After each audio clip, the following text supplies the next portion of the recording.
দ্বিতীয় নম্বর ইমানদার বান্দা আল আবিদুন। দ্বিতীয় নম্বর ইমানদার বান্দারা হলো ইবাদত করবে কার? বলেন কার? আমরা অবশ্যই ইমানদার বান্দা, না হয় এখানে আসতাম না। আসতাম? অনেক সময় দেখবেন জিলাপি দিয়ে মিষ্টি দিয়ে টাকা দিয়ে মানুষ নিয়ে যাওয়া যায় না, কিন্তু আপনারা এখানে এসেছেন আল্লাহর ইবাদতের জন্য। শুধু মুয়াজ্জিন সাহেব আজান দিয়েছেন তাই ডাকে সাড়া দিয়ে এসেছেন। এই জন্য আল্লাহ তাআলা বলছেন ইমানদার বান্দা যারা হবে তারা আজান শুনেই মসজিদে যে ইবাদত করবে কার? মসজিদে ইবাদত আছে, বাহিরেও কিন্তু ইবাদত আছে, সেসব সেক্টর পরে, কিন্তু এই বিষয়ে আলোচনা। সম্মানিত হাজিরিন, আল্লাহ তাআলা বলছেন আল আবিদুন, মুমিন বান্দা ইবাদত করবে আল্লাহর। আল্লাহ তাআলা কোরআনে বলেছেন ওয়াকাদা রাব্বুকা আল্লা তা'বুদু ইল্লা ইয়্যাহু ওয়া বিল ওয়ালিদাইনি ইহসানা। সূরা বানী ইসরাঈলের ভিতরে আল্লাহ তাআলা বলছেন আমি রায় দিয়ে দিলাম, ফায়সালা দিয়ে দিলাম, আমি বলেই দিয়ে দিলাম ইবাদত করবা আল্লাহর। কার?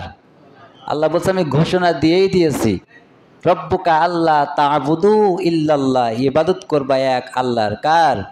আল্লাহ ছাড়া ইবাদত পাওয়ার যোগ্য কেউ আছে? আল্লাহ বলছে ইবাদত করবা আমার।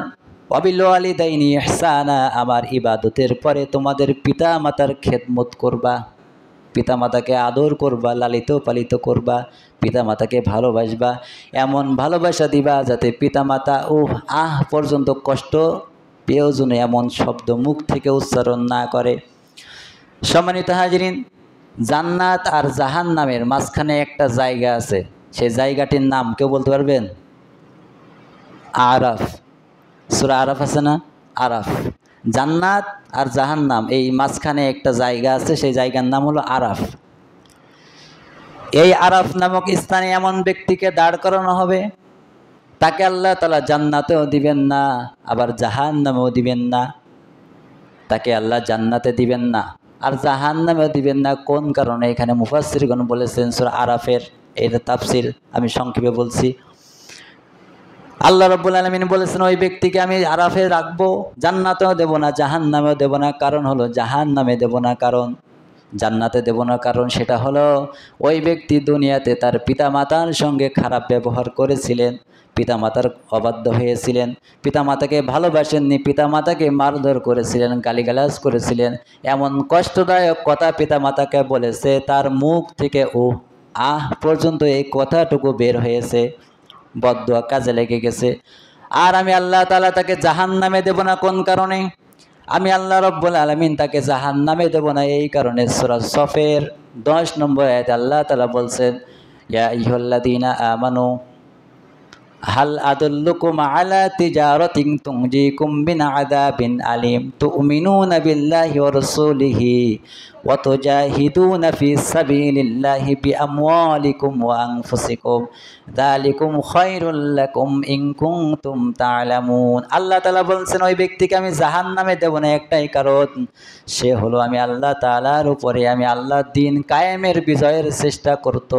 যারা দিন কায়েমের জন্য আমার জমিনে দিন কায়েমের প্রচেষ্টা যারা চালিয়ে যেত, আল্লাহর কোরআন কায়েমের প্রচেষ্টা যারা চালাতো, ওই দলে সামিল যারা ছিল, ওই সমর্থন যারা ছিল, ওই সমর্থন থাকার কারণে আমি আল্লাহ তাআলা ওই ব্যক্তিকে জাহান্নামে দিতে আমি আল্লাহর ঘৃণা লাগে। বলেন সুবহানাল্লাহ। তাহলে জান্নাতেও দেবে না, জাহান্নামও দেবে না। আরও বহুত সময় লম্বা কাহিনী আছে, সেখানে না যে আমরা আমাদের মূল আলোচনা শুরু করি। আল আবিদুন, তার ইমানদার বান্দার দ্বিতীয় নম্বর কারণ হলো ইবাদত করবে। কার ইবাদত করবে? আল্লাহর ইবাদত করবে। এবার আসুন সমাজের সাথে বাস্তবে মিলন। আমরা অনেকে আছি অসুস্থতা হয়ে গেলে এই জবানটা কখনো বন্ধ থাকে না, আল্লাহ আল্লাহ আমার বাঁচাও, আল্লাহ আমার সুস্থ করে দাও, আল্লাহ তুমি যদি আমার ভালো করে দাও নামাজ পড়া ধরবো, আল্লাহ আমাকে ভালো করো, আল্লাহ মসজিদে এত টাকা দান করব, আল্লাহ তুমি আমার ভালো করো, আমুক মানত করলাম, ওই মানতে ওই কাজটা লাগাই দেবো, আছে না? তাহলে দুঃখের সময় আল্লাহকে ডাকি আমরা, আর সুখের সময় আল্লাহকে ভুলে যাই। এটা ইমানদারের লক্ষণ হতে পারে না। ইমানদার তো তারাই সুখের সময় আল্লাহর উপরে ভরসা রাখে, দুঃখের সময়ও তো আল্লাহর উপরে ভরসা রাখে। ইমানদাররা জানে আল্লাহ ছাড়া পৃথিবীর কোনো মানুষ আমাদের উপকার করতে পারবে না। একটা হাদিসের ভিতরে নবী করিম সাল্লাল্লাহু আলাইহি সাল্লাম বলেছে, তাম পৃথিবীর মানুষ মিলেও যদি তোমাকে একটা সাহায্য করতে পারে, ভালো কাজ করাতে পারে, তোমাকে একটু উপরে উঠায় দিতে পারে, তোমাকে যদি সমর্থন করতে পারে, তো ততটুকু উপকার করতে পারবে যতটুকু আল্লাহ তাআলা তোমার তকদিরে রেখেছিলেন। আর তাম পৃথিবীর মানুষ মিলেও যদি তোমাকে ক্ষতি করতে চায়, তো পৃথিবীর মানুষ জোট হয়ে অতটুকু ক্ষতি করতে পারবে যতটুকু ক্ষতি আল্লাহ তোমার তকদিরে রেখেছেন। তার বেশি পারবে? বলেন পারবে? তো এই জন্য ইমানদার বান্দা সবসময় সুখে থাক এবং দুঃখে থাক, ইবাদত করতে হবে একমাত্র আল্লাহর। আল্লাহর ইবাদত করলে দুইটা লাভ। কয়টা লাভ? আল্লাহ তাআলা কোরআনে বলেছেন, ফালইয়াবুদু রাব্বা হাদাল বাইত আল্লাযী আত'আমাহুম মিন জু'ইন ওয়া আমানাহুম মিন খাউফ। সূরা কুরাইশে আল্লাহ তাআলা আছে বলেছেন, ফালইয়াবুদু রাব্বা হাযাল বাইত, ওই ঘরের মালিকের ইবাদত করো। ওই ঘর কোন ঘর? কাবা ঘর। কোন ঘর? আল্লাহ তাআলা বলছে, ফালইয়াবুদু রাব্বা হাযাল বাইত, ওই ঘরের মালিকের ইবাদত করো। ওই ঘরের মালিকের ইবাদত যদি বান্দা তোমরা করতে পারো, তোমাদের জন্য দুইটা উপকার। কয়টা? এক নম্বরে আল্লাহ তাআলা বলছেন, আল্লাযী আত'আমাহুম মিন জু', ক্ষুধার্তের সময় ক্ষুধা নিবারণ করে কে? আল্লাহ বলছে, ওই ঘরের, ওই কাবা ঘর মালিকের যদি ইবাদত করো, তাহলে আমি আল্লাহ তাআলা তোমাদের ক্ষুধা নিবারণ করব, মানে খাবারের ব্যবস্থা করব। বলেন সুবহানাল্লাহ। এবার আসুন, আল্লাহ তাআলা আমাদের জন্য সব দিয়েছেন, কিছু আমাদের জন্য ঘাটতি রাখেন নাই, কিন্তু আল্লাহ যেটা আমাদের কাছ থেকে চেয়েছিলেন, এমন হতভাগা মানুষ আমরা আছি, আল্লাহকে তাও দিতে পারি না। আছে না? বলেন আছে না? 5 ওয়াক্ত নামাজ দিয়েছেন, আল্লাহর অনেক বান্দা আছে 1 ওয়াক্ত পড়ার সময়ও পায় না। তো আল্লাহ আপনাকে না খাওয়াই রাখেন, এই সব ঢেলে দিলেন।